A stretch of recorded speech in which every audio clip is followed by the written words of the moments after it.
Sejam bem-vindos ao Mepancast. Você está acompanhando todos os episódios? Se inscreva no canal para receber as notificações assim que o novo episódio for liberado, combinado? Hoje temos o prazer de receber um convidado que é referência em comunicação e desenvolvimento humano.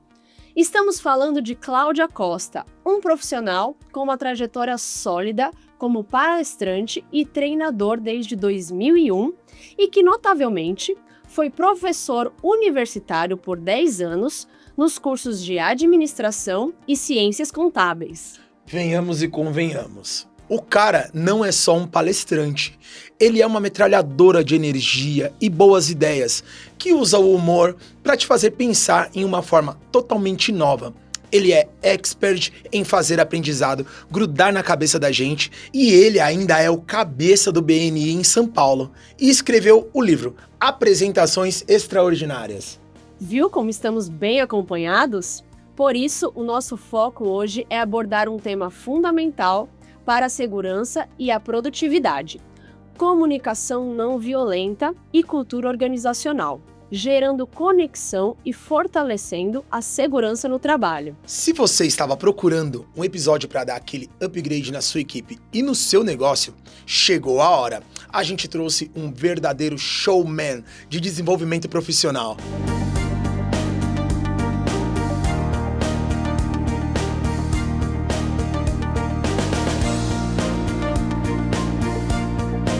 E já que o papo é conexão para começar, revela aí pra gente o que ninguém sabe sobre você, Cláudia Costa. O Cláudio Acosta é o maníaco do tempo. Se você me der 1 minuto para falar, eu vou cravar esse 1 minuto. Eu sou alucinado por encaixar o discurso no tempo. Essa é algo que poucas pessoas sabem sobre o Cláudio Acosta. E você sabe que isso é uma coisa que o BNI ajuda muito a gente. Cravar o tempo. A gente tem tempo pra tudo lá, não é mesmo? Tudo, um pitch de 30 segundos, uma rampa de 90 segundos, enfim, outros exemplos que a gente tem. Cláudio, a comunicação não violenta é o tema central de hoje. Para quem ainda está se familiarizando com o assunto, como você resumiria a comunicação não violenta e qual o impacto mais imediato em um ambiente corporativo focado em segurança do trabalho? Marina, a comunicação não violenta, ao contrário do que todo mundo pensa, não é tornar-se um monge budista. Você não vai passar a meditar dentro da empresa e quando alguém fizer algo que você não gostou, você simplesmente vai fazer assim com as mãos e vai fazer uma oração. Isso não vai acontecer. A comunicação não violenta é uma comunicação honesta, é uma comunicação objetiva, porém com uma ausência de julgamentos e que tem um objetivo de fazer uma ponte. Onde nós queremos chegar? Nós precisamos nos comunicar para chegar lá, mas eu não preciso ofender você, eu não preciso gritar com você, eu não preciso diminuir você para trazer algum recado. O segredo da comunicação não violenta é que não é sobre o que dizemos, é como dizemos. Isso faz toda a diferença. Você sabe que isso é uma coisa que eu repito muito na Mepan, que é sempre o como a gente fala com o outro. E você citou o não julgamento. Como que você diria que a gente poderia se comunicar sem pensar que a gente vai ser julgado? Porque quando a gente vai tentar se abrir, principalmente com o nosso chefe ou com um colega de trabalho, que às vezes a gente não tem uma relação muito próxima, como a gente vai facilitar essa conversa, então? Aí é a questão da cultura organizacional. Culturas que são abertas, elas absorvem isso. As pessoas compreendem que estão num ambiente seguro e que quando elas vão abrir algum assunto, quando elas vão externar algum ponto vulnerável, elas não serão demitidas por isso. A grande verdade é que quando nós temos uma cultura mais carnívora, uma cultura mais violenta na comunicação, eu já entro em uma sala sabendo que eu vou receber um feedback destrutivo e aí o meu comportamento é me defender.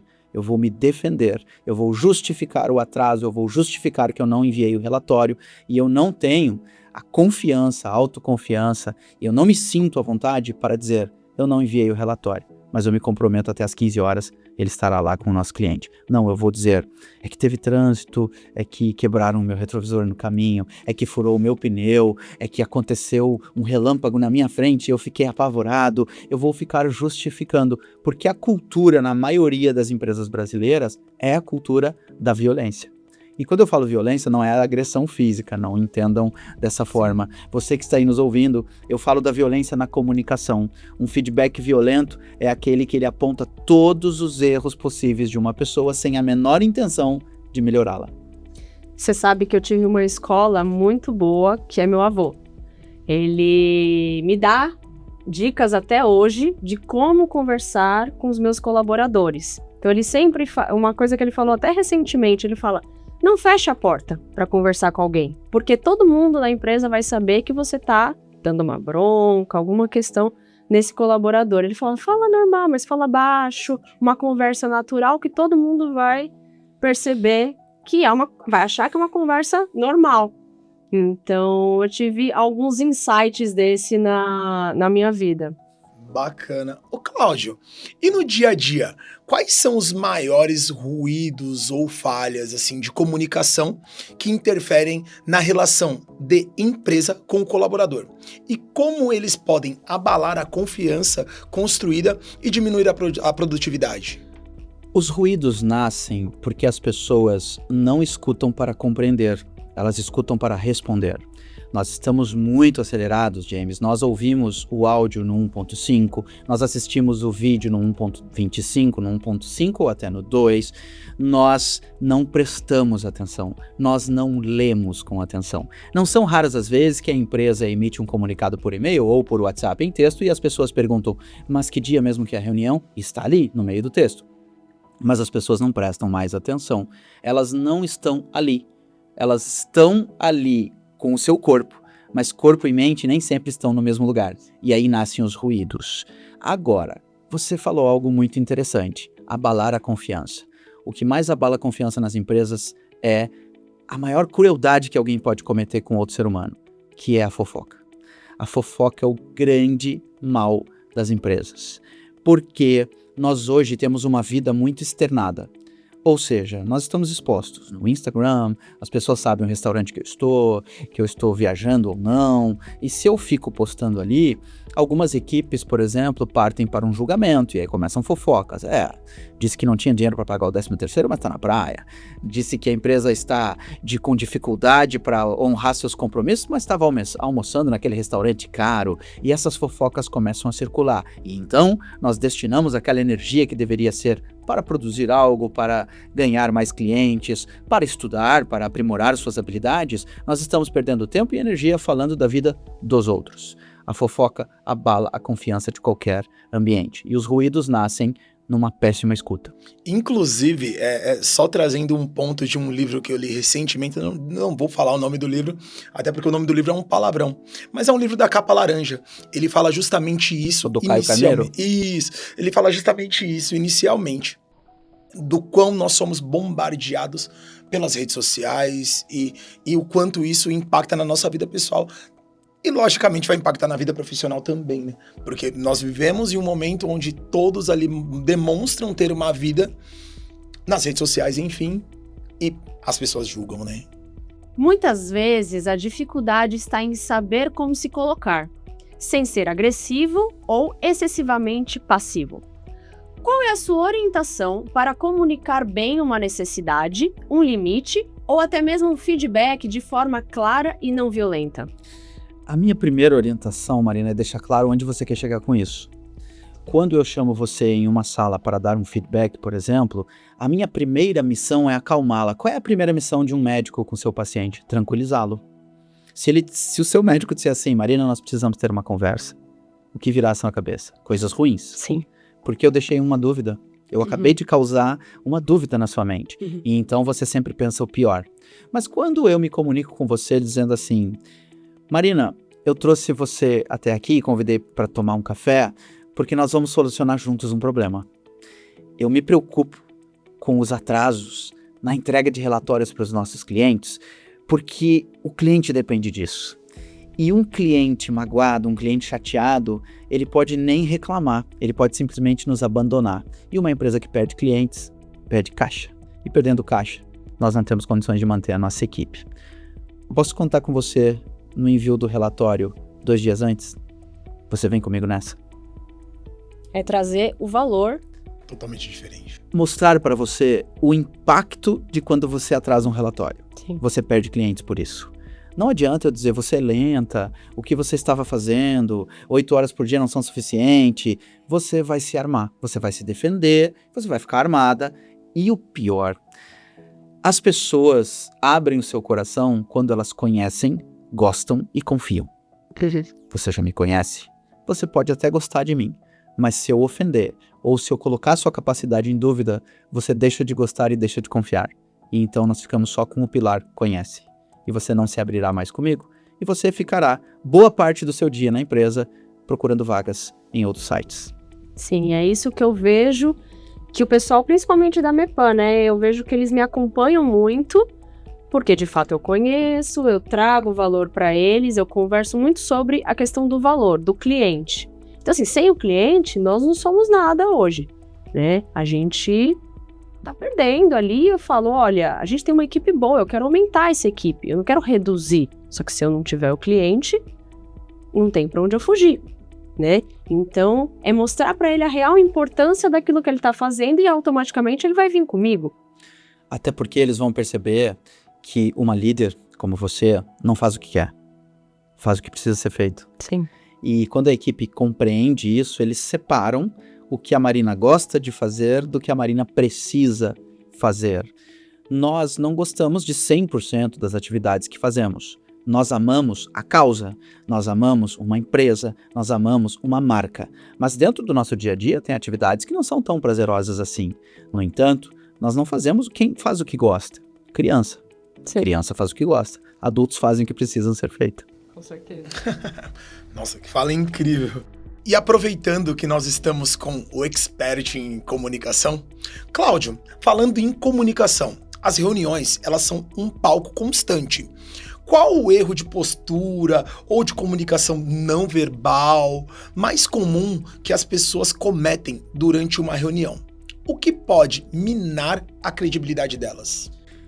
O que mais mina a credibilidade de alguém é não se preparar para uma reunião. É ir para uma reunião sem as informações necessárias. Informação é poder, tempo é poder. Quando você vai desinformado, você abala a sua credibilidade. Primeiro, porque você não terá contribuições significativas. Lembre-se, falar é diferente de comunicar. Você fala, mas será que você comunica? Essa é uma pergunta que eu sempre faço para as pessoas. Tem pessoas que falam, mas falar pode ser apenas barulho. Carroça vazia faz muito barulho. A carroça cheia faz menos barulho. Fazer muito barulho numa reunião é ruim, porque o barulho é a falta de informação. Não respeitar o tempo abala também a credibilidade. Significa que você, tendo a informação prévia dos tempos de uma reunião, mesmo assim você preferiu desrespeitar isso. E mais, fazer afirmações não fundamentadas. Afirmações do ponto de ônibus, como eu digo. Papo do ponto de ônibus. É aquele papo do você viu, menina, a notícia que tá rolando aí? Essa é uma afirmação que eu devo evitar em reuniões. Porque nós somos avaliados, julgados por nossa capacidade de expressão. Fale-me para que eu te veja. Esse é um provérbio grego. Os gregos, na Grécia Antiga, avaliavam as pessoas por sua capacidade de expressão. Fale-me para que eu te veja.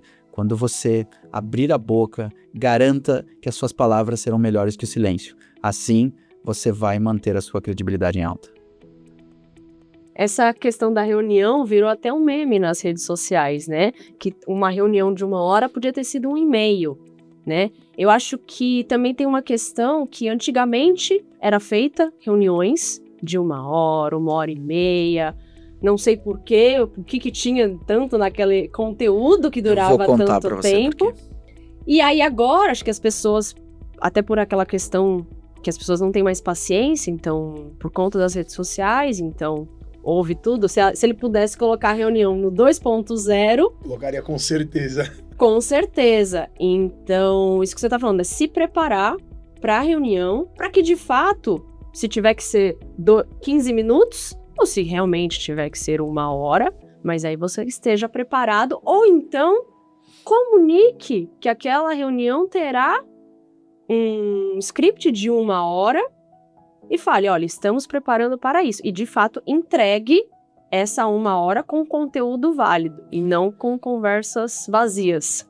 Se você que está assistindo aí esse maravilhoso podcast, o qual eu já parabenizo pela iniciativa, porque isso é uma brilhante forma da gente levar conhecimento para as empresas. Você que está aí conosco, preste atenção. Quando você organizar uma reunião na sua empresa, garanta que a sua reunião seja produtiva e não ocupada. Ser produtivo não é ser ocupado. Passe para a sua equipe o planejamento da reunião. Quanto tempo de duração ela tem, quanto tempo cada pessoa pode falar, qual é o momento das pessoas falarem e qual é o formato que as informações serão passadas. E, por favor, coloque o horário do início e o horário de fim. Você tem uma trajetória sólida como professor e palestrante. Em qual momento da sua carreira você percebeu que o universo do networking era crucial e decidiu mergulhar de cabeça, a ponto de se tornar diretor de uma organização como o BNI? Marina, eu me dei conta de que o networking era um caminho quando eu percebi que eu precisava me conectar com tomadores de decisão que me conectariam com quem toma a decisão. Há uma frase que eu carrego como um lema para a minha vida: tome café com quem toma decisões. Isso muda o jogo. E isso mudou o meu jogo. Eu percebi que o networking me levaria a salas que os diplomas não levam. Eu percebi que, através das conexões certas, eu bateria em portas que eu nunca sonhei, porque as propostas comerciais que eu enviava ficavam na mão de pessoas que me diziam assim: ah, ótimo, eu vou enviar para o meu chefe, eu vou passar para o meu gerente, eu vou passar para a diretoria. E essa resposta não vinha.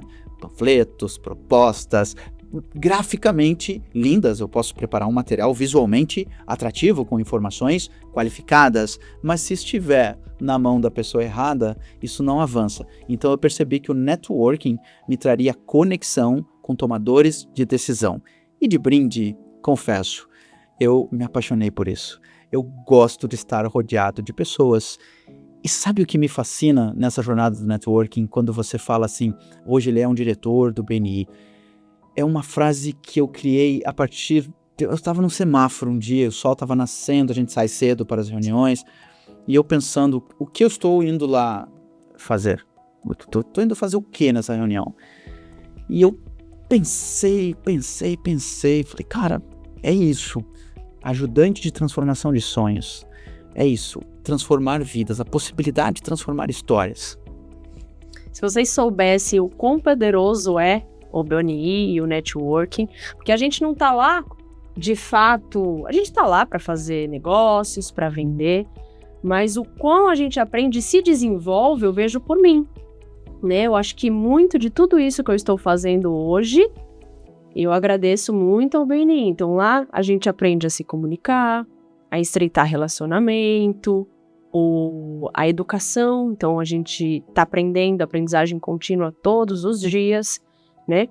E as conexões que a gente faz, de fato, são muito valiosas, né? Um fato curioso aqui, quando eu fui entrar, porque eu já conheci o BNI, e aí quando eu fui convidada novamente para entrar, antes eu já tinha pagado, e aí eu falei assim, não vou entrar nesse negócio, não vou entrar, vou deixar meu dinheiro para eles, se eles quiserem, que eu não fui feita para isso, porque eu me enxergava ali, atrás da minha mesa, trabalhando, no operacional, então eu não me via à frente da empresa, então eu também não me enxergava como empresária. Então o BNI também me trouxe muito essa questão do valor dentro da empresa. Quem sou eu na empresa? Onde eu posso chegar, né? E o que eu posso agregar tanto na empresa quanto no BNI. Muito interessante. Nossa, fiquei até sem palavras. Cláudio, seus treinamentos, eles são tão conhecidos assim por utilizar do seu bom humor. Afinal, o humor é uma ferramenta relacional, facilitadora? Então, assim, conta pra gente qual foi a situação mais inusitada na qual você foi salvo pelo seu humor em uma palestra ou em um evento.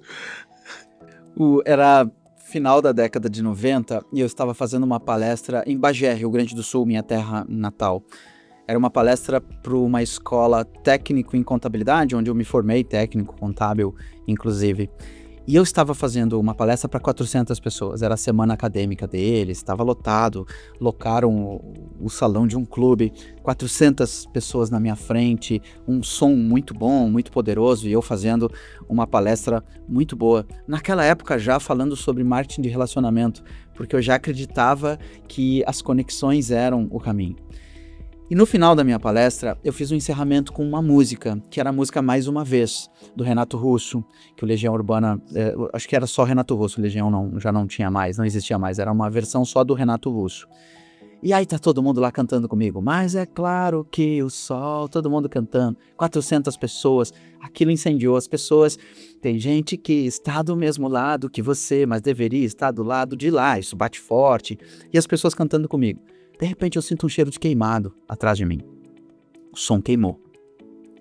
Parou o som. Parou o microfone. Parou a caixa de som. Parou a música e o som queimou. Só que as pessoas estavam cantando tão alto que eu soltei o microfone e fiquei assim com as mãos. E eles seguiram cantando até o fim. E aí terminou e eu só fiz o gesto de obrigado, porque não tinha mais microfone. Eu só fiz o gesto de obrigado e o ginásio veio abaixo aplaudindo. Terminou, ok. Aí veio um cara falar comigo e disse, cara, achei sensacional esse efeito de brecar o som pra gente seguir cantando lá em capela e tal. Eu disse, meu amigo, o som não pifou, o som não foi brecado, o som pifou, o som quebrou, queimou. Mas quando você tem uma atitude positiva, quando você tem um bom humor, você tem fé, você acredita e vai até o final, você não deixa a peteca cair. Legal. Agora eu tenho duas perguntas, assim, bem interessantes. Como você saiu do técnico contábil, como você falou, para a comunicação? E quando você percebeu que as pessoas seguiam você, né, que elas, enfim, acreditavam no que você falou, estava falando, no conteúdo que você estava passando e começou a falar, olha, eu acredito que eu posso ir por esse caminho e trazer mais pessoas comigo. Quem você acha que foi o orador da turma, do técnico em contabilidade? Mesmo fazendo técnico em contabilidade, eu fui o orador da turma, eu já apresentava, eu sempre fui o aluno que queria apresentar. Eu era a criança que pedia para cantar com os adultos nas rodas de violão, eu sempre gostei do palco, sempre gostei de estar ali exposto, acho que você me entende sobre isso do palco. E eu percebi que jovem inspirava jovem, então eu tinha uma banda na minha cidade, eu era vocalista de uma banda, eu era bem conhecido, e eu comecei a palestrar em escolas, eu pedia para palestrar em escolas. Os diretores não me davam muito crédito no começo, eu recebi 7 nãos, e na 8ª porta alguém disse, ok, vai ter um dia que o professor fulano não pode dar aula, você entra aí nessa brecha de horário e faz uma palestra no auditório. E assim eu comecei a fazer algumas palestras em escolas e eu me apaixonei por isso. Me apaixonei e comecei a fazer cada vez mais, dava palestras gratuitas em escolas, em instituições, entre outras, e foi uma aventura muito gratificante e não parei mais de fazer isso, né? Minha primeira assinatura em carteira como instrutor de treinamento profissional foi em 2001, mas eu já palestrava desde 97, mesmo que de forma amadora e mesmo que de forma gratuita, profissionalmente desde 2001. Que legal. E quando você percebeu que as pessoas te seguiam, que elas acreditavam no que você estava falando, que você passava essa credibilidade? Quando eu reencontrava essas pessoas e elas diziam assim, você falou uma frase na palestra que eu anotei e eu usei isso na entrevista para o banco e eu passei. Quando alguém me dizia assim, sabe, é engraçado, agora você fez essa pergunta, eu cheguei numa empresa que eu atendia numa época de um contrato de facilities, mas essa pessoa me seguia no Instagram e eu tinha publicado sempre gostei de frases, e eu tinha publicado algumas frases. Eu chego na área administrativa dessa empresa e tem várias frases minhas coladas nas paredes, com fotos minhas, com o meu nome colados ali na parede. Aí eu olhei, se eu conheço essas frases e conheço esse rosto, ela, nós adoramos as suas frases. E eu percebi que o conhecimento, Marina, é uma das poucas formas de nós nos tornarmos imortais. Como o Fred falou hoje, né? Conhecimento ninguém tira da gente. E é uma forma da gente transcender, né? Sim. Bom, retomando a ideia de um dos nossos pilares, que o tema é fortalecendo a segurança do trabalho, como a cultura organizacional, quando adota os princípios da comunicação não violenta, se tornam mais seguras e transparentes para todos os seus envolvidos? Excelente essa pergunta, Marina. Excelente essa pergunta. Tem uma pesquisa do PMI que chegou a um número absurdo. 71% dos problemas organizacionais, dos problemas nas empresas, se dão por falhas na comunicação. 91% dos conflitos entre seres humanos se dá por falhas na comunicação. O que são os problemas de assédio moral? Problemas de comunicação. O que são os problemas de assédio sexual? Desvios de conduta na comunicação. Não vou nem entrar no mérito de falta de respeito, não. Mas desvios de conduta na forma de tratar as pessoas. E eu vou além. Uma cultura que não é forte, uma cultura que não é transparente, uma cultura que não deixa claro que alguns comportamentos não são admitidos, hoje em dia, com a ferramenta do WhatsApp, olha o estrago que isso pode ser feito. Com produção de provas, com processos trabalhistas, com transtornos. E a NR1 veio para trazer esse alerta. Sim. Não separa-se mais a pessoa do problema. Nós tivemos gerações e gerações que dizem, nós ouvimos isso dos nossos avós e dos nossos pais, os seus problemas é da porta para fora. Sim. Lá na empresa, que isso? É uma pessoa só. Uhum. Da porta para dentro ou da porta para fora, essa pessoa é a mesma. É o mesmo CPF. Se a casa dessa pessoa pegou fogo, como ela consegue chegar numa empresa fingindo estar tudo bem? Me contem. Não. Culturas humanas, culturas humanizadas, colaboradores aculturados em culturas que são transparentes, acolhedoras, mas cobram, porque quem não cobra não cuida, é importante. Eu assisti uma palestra da gestora de pessoas da Votorantim, do grupo Votorantim, e ela disse algo que eu nunca mais esqueci na minha vida. Aqui, na nossa empresa, nós queremos que todos os colaboradores atravessem a floresta, derrubando o menor número de árvores possível. E eu vejo que está aí o caminho. Nós precisamos atravessar a floresta, mas quando eu cometo assédio moral, eu derrubei uma árvore. Quando eu cometo um assédio sexual, eu derrubei uma árvore. Quando eu xinguei alguém numa reunião, quando eu maltratei alguém, quando eu coloquei um apelido em alguém, quando eu zombei porque alguém ainda não conseguiu mandar aquele e-mail ou aquele relatório, quando alguém me fez uma pergunta e eu debocho da pessoa numa reunião dizendo, como assim você não sabe isso ainda? Eu derrubei algumas árvores no caminho.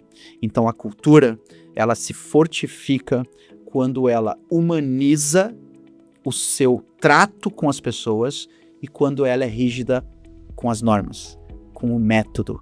Rigidez com os métodos, flexibilidade nas relações. Essa é uma cultura que beira o ideal. Você sabe que a gente vem falando de cultura em todos os episódios e principalmente a cultura do Brasil, né? E o que a gente vê muito aqui no Brasil são pequenas e médias empresas, né? O pequeno empreendedor que foi ali, decidiu abrir um CNPJ, porém ele não tem a experiência, então ele carrega tudo aquilo que ele teve na vida dele. Então, assim, como que você vê essa questão no Brasil hoje? Porque a gente tem visto que no Brasil vai ser muito difícil estar transformando a questão da saúde mental, né? Porque nós não temos ainda essa capacidade de mudar a nossa cultura, né? Eu vejo que a gente tem alguns problemas, algumas mazelas aqui no Brasil que não colaboram. Em primeiro lugar, nós temos uma legislação trabalhista de 1942. Isso está fadado ao fracasso. As relações trabalhistas, elas não se modernizaram tanto assim. As pessoas ainda colocam a empresa na justiça por colocar. A injustiça trabalhista é um problema, porque nós temos aí decisões estapafúrdias. Nós temos também uma cultura de personalizar as decisões. A Marina está me falando isso porque ela não gosta de mim. Ela me olhou estranho na reunião. As pessoas, elas personalizam as falas, as decisões. E isso é muito difícil. O que eu vejo é que só tem uma saída. A gente começar desde a educação básica a ensinar as pessoas a serem cidadãos, a serem seres humanos melhores. Nós tecnicamente formamos as pessoas. Elas saem técnicos, saem com diplomas, médicos, advogados, engenheiros, mas nós não formamos seres humanos melhores. E isso vai trazer problema em qualquer área, qualquer empresa, porque o ser humano está em todas. E independente da técnica da formação, nós precisamos formar seres humanos melhores, trazer rodas de conversa, fazer com que as pessoas externem suas vulnerabilidades e que a gente se complete. Eu dei aula durante 10 anos em universidades e eu aprendia com meus alunos tecnologias novas. Vamos aprender com o jovem a tecnologia e o jovem aprende com o mais velho como se relacionar melhor com as pessoas. Ao invés da gente entrar em disputas, em deboches de gerações, em menosprezar e julgar as gerações, vamos aprender o que essa geração pode me ensinar. Mas isso eu vejo aí que... Assunto para um próximo episódio. Para mais 500 anos, eu diria, né? A gente tem 500 anos de atraso, a gente teria mais 500 anos aí para melhorar isso. Sim. Porque isso tem que começar de casa, ir para a escola e ir para a vida, né? Cláudio, para uma empresa que quer começar a transformar a comunicação interna amanhã, qual é o primeiro passo prático e acessível para que a equipe ou a liderança possa implementar, assim, para reduzir os conflitos imediatamente? Eu vejo que um primeiro passo interessante é começar de cima para baixo, sempre, né? Começa pela liderança. Se a liderança se comunica mal, não vai mudar, não vai resolver. Porque o colaborador vai fazer um curso de comunicação, o colaborador aprende a se comunicar melhor, mas a liderança não dá o exemplo. E então isso vai por água abaixo. Começando de cima para baixo, a empresa precisa fazer aquilo que é de melhor no mundo organizacional, pesquisa. Pesquisa quais são, onde acontecem as falhas aqui na empresa. Eu vejo que é na parte escrita, nos e-mails, muito erro de português. A gente está comprometendo a credibilidade e a imagem da nossa marca. Então, ok, vamos treinar língua portuguesa para a gente escrever e digitar melhor? Vamos. É um bom começo. Não, eu vejo que é na hora de se expressar. Toda vez que um vendedor nosso tem que apresentar uma proposta comercial, é um fracasso. Então vamos treinar a oratória dos nossos vendedores?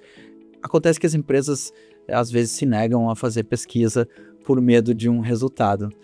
E é o contrário. A pesquisa vai revelar onde nós podemos ser melhores. Então eu vejo que nós temos que, em primeiro lugar, começar de cima para baixo e, segundo, pesquisar, diagnosticar onde estão as falhas da nossa comunicação. Você sabe que a gente estava falando também sobre enfrentar, né, as empresas teriam coragem de enfrentar ali, por exemplo, o mapeamento da saúde mental, né? Os pequenos empresários não querem enfrentar, não querem saber qual é o problema que tem na empresa deles, né? Então, por que você acha que a gente tem tanta dificuldade de enfrentar os nossos problemas para tentar resolvê-los? Porque nós temos medo do julgamento. Vão dizer que eu sou um monstro, vai aparecer na pesquisa que eu maltrato as pessoas, vão dizer que eu fazia aquelas brincadeiras, mas não era para ofender. E tudo bem, se eu fazia as brincadeiras, eu posso não fazer mais. Eu vou dar um testemunho pessoal para vocês. Eu nasci numa cidade machista. Eu nasci numa família machista. Eu tive pais machistas, tios machistas, avós machistas, bisavós machistas, primos machistas, amigos machistas. Não é fácil.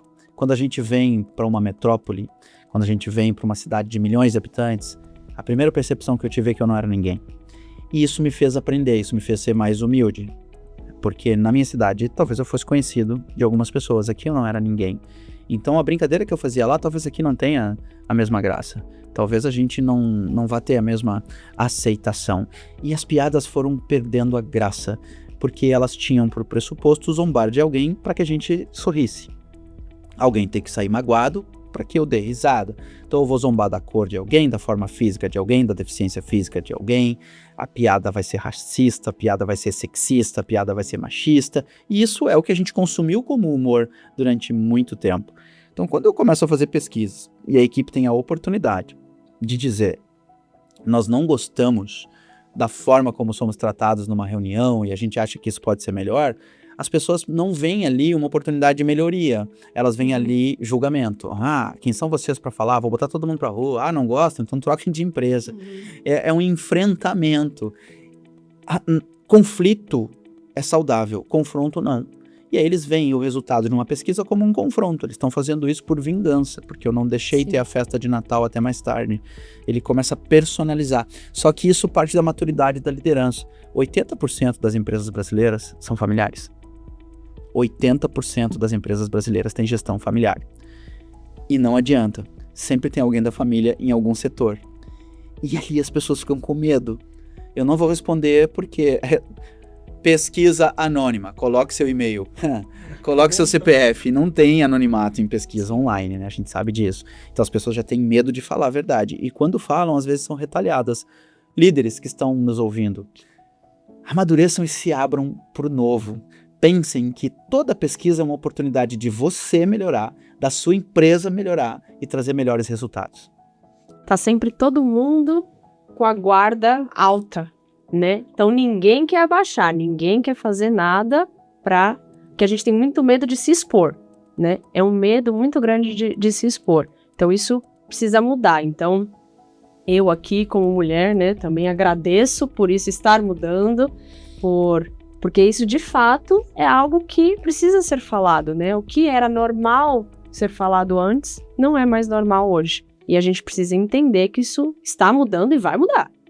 E outra coisa, pegando o gancho dos episódios anteriores, que é uma falta de comunicação. Nós falamos tanto no terceiro episódio, quanto, enfim, nos outros episódios, que hoje, empresa e colaborador, nós estávamos falando com a doutora, ambos querem sair ganhando dentro de um processo judicial. Isso é uma falta de comunicação, porque a gente quer entender e fazer com que não aconteçam os processos judiciais e as pessoas veem o empresário, eu não posso perder, e o colaborador, eu não posso perder. O que você acha disso? Que os dois já perderam. Se teve uma causa judicial, os dois já perderam. Veja que mais da metade das causas judiciais, dos processos judiciais, tem um fundo emocional. Dificilmente as pessoas entram contra uma empresa. No fundo, elas entram contra alguém. Eu não ia fazer nada, mas só pela forma como aquela vaca me demitiu, eu vou colocar a empresa naquele lugar. Eu vou entrar contra a empresa. Nem que eu não ganhe nada, mas só para incomodar. Ou seja, há um fundo emocional. E esse fundo emocional nasce aonde? Na comunicação. A forma como foi demitida, o que foi dito para essa pessoa. E isso faz com que as pessoas tomem a decisão, até porque tem advogados bem intencionados e outros não tão bem intencionados assim. Eu já estou magoado com a empresa e algum advogado me encontra aí pelo caminho, ele vai dizer, eu fiz um levantamento, você pode ganhar quase R$1 milhão, vamos entrar. E as pessoas entram. Então, os dois já perderam. Quando tem uma causa na justiça, os dois já perderam. Cláudio, o seu livro, Apresentações Extraordinárias, aborda a arte de saber se colocar e se expor. Qual é a chave para transformar o medo de falar em público na confiança necessária para ser ouvido? O primeiro passo, Marina, é nós entendermos que nós não temos medo de falar em público. Nós temos medo de falhar em público. É diferente. O que assusta não é o microfone. O que assusta é o julgamento. E como eu reduzo o medo de falhar em público? Ponto número 1, planejar. Nós temos que aprender a estruturar a ideia. Vou apresentar uma proposta comercial, vou fazer uma palestra, fui convidado para um simpósio, vou dar um treinamento. Início, meio e fim. O que vou abordar no início, como eu vou desenvolver no meio e como eu vou fazer esse encerramento. Ninguém planeja fracassar, mas as pessoas fracassam por não planejar. Então elas apostam no domínio do assunto, mas não no planejamento do assunto. Eu sei tudo sobre a minha área, então basta que eu vá até lá que as palavras sairão naturalmente. Confiar apenas no dom é para poucos. Nós tivemos poucos e bons comunicadores muito acima da média que confiavam apenas no seu dom. Tivemos Chacrinha, tivemos Silvio Santos, mas perceba, o Faustão foi o comunicador brasileiro que mais ganhou dinheiro se comunicando. Ninguém ganhou tanto dinheiro como ele se comunicando. Não como empresário, como comunicador. Um salário que ultrapassava R$1 milhão para falar aos domingos. E mesmo ele tinha um planejamento com papel e caneta, onde ele sabia tudo o que ele ia falar. As pessoas não roteirizam, elas apostam no domínio do assunto. E isso é uma armadilha. Eu estou constantemente lendo.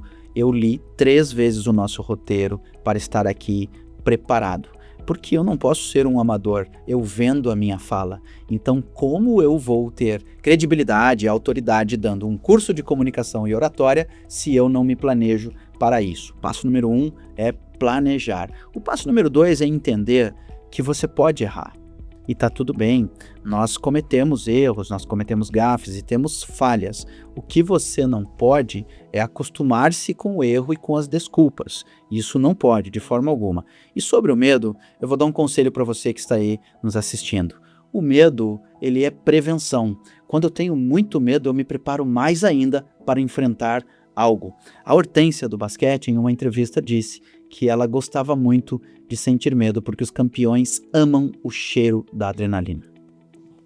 Isso a gente sente muito. O medo de ser julgado, eu acho que é o primordial, né? O medo de errar. Então a gente está em constante, né? A gente, quando era criança, a gente não queria errar, né? Para os pais não brigarem. Ser punido. Para não ser punido. Então a gente está o tempo inteiro tentando não errar. Até porque o julgamento é uma punição também, então continua, né? Sim, sim. E aí a gente aprende muito lá no BNI a preparar as nossas apresentações. O Cláudio fala muito sobre treine o seu pitch, treine a sua apresentação, cronometre, veja o que você vai falar, se está condizente. Então, isso também é muito valioso. Eu tive, acredito que 2 apresentações depois do BNI, e isso realmente já mudou. Né, a última palestra que eu fiz, eu tinha 15 minutos para falar. Eu cravei em 14 e 30 segundos e ainda dei um tchauzinho nos últimos segundos que eu tinha, porque também fui lá e segui. Não sei se arrisca, mas eu acho que eu consegui. Cláudio, e antes da Marina fazer a surpresa, nós temos uma surpresa para você. Eu gostaria de entender e aproveitar que, já que você é um expert em networking, qual é o maior mal-entendido sobre o tema que você gostaria de desmistificar? E qual é o principal benefício que um profissional pode colher por fazer network de uma forma estruturada? O maior mal-entendido é achar que eu sou um expert em networking. Eu sou um eterno aprendiz. Nós estamos sempre aprendendo networking. Eu faço networking todos os dias, eu aprendo todos os dias. O maior mal-entendido é que as pessoas, James, fazem um networking para vender e não para se relacionar. Esse é o maior mal-entendido. Então eu chego até você para tirar 2 coisas sagradas de você: seu tempo e seu dinheiro. E então você terá um comportamento de defesa. A presa foge do predador. Você vai me avistar como um predador. Lá vem esse cara querer vender para mim e eu chego para você com uma abordagem de 1980. Então eu digo assim: olá, posso deixar o meu cartão com você? Ou seja, eu já quero vender para você. E eu estou tirando o seu tempo e quero tirar o seu dinheiro. Você, nitidamente percebendo isso, vai se afastar. Faça networking para se relacionar. Seja interessante, seja interessado, não seja interesseiro. Incrível como houve uma conexão, nós estávamos comentando já justamente sobre isso, né? Produção, por favor, a nossa surpresa aqui pro nosso ilustre convidado. Aqui uma lembrança da Mepan. Uau! Lisonjeada. A caneca já é sua. A caneca é sua. Para você tomar seu chimarrão. Necessário para tomar um chimarrão. Ótimo, e vamos ver aqui. Eu vou abrir, Por favor. Quero mostrar aqui o que eu ganhei. Para mostrar que vale a pena vir aqui. Sim. Uau! De bom grado, né? Essa uva é maravilhosa. Já vi aqui. Nossa, maravilhoso. Muito obrigado. Obrigado. Gostei muito. Em 4 episódios, ninguém esqueceu essa caixa aqui. E aqui é um chocolate. Nossa, maravilhoso. Muito obrigado. Esse aqui foi o ponto alto do podcast. Em Momento todos mais os esperado. episódios, o momento mais esperado. Afinal de contas, a gente precisa receber muito bem, né? Para que as pessoas queiram voltar. Com certeza, para que queiram voltar. Cláudio, foi uma honra te receber aqui. A sua visão sobre comunicação não violenta e cultura organizacional prova que o modo como nos expressamos não é apenas sobre trabalho. É sobre transformar a vida das pessoas, construindo ambientes mais seguros, empáticos e produtivos. Muito obrigada por compartilhar um pouco da sua vivência com a gente. Cláudio, obrigado. E para você que acompanhou este bate-papo transformador, lembre, comente, curta e se prepare para os próximos episódios, que isso é só o início de uma longa jornada e esperamos que seja muito longa. Cláudio, novamente, obrigado e espero que você tenha se sentido à vontade aqui conosco, tá? Obrigado pelas informações. Muito obrigada. E eu agradeço a oportunidade. Quando vocês me dão a oportunidade de multiplicar conhecimento, eu tenho mais conhecimento e assim vocês ajudam a transformar a minha história. Eu espero ter ajudado a transformar a de vocês. Com certeza. E até o próximo Episódio.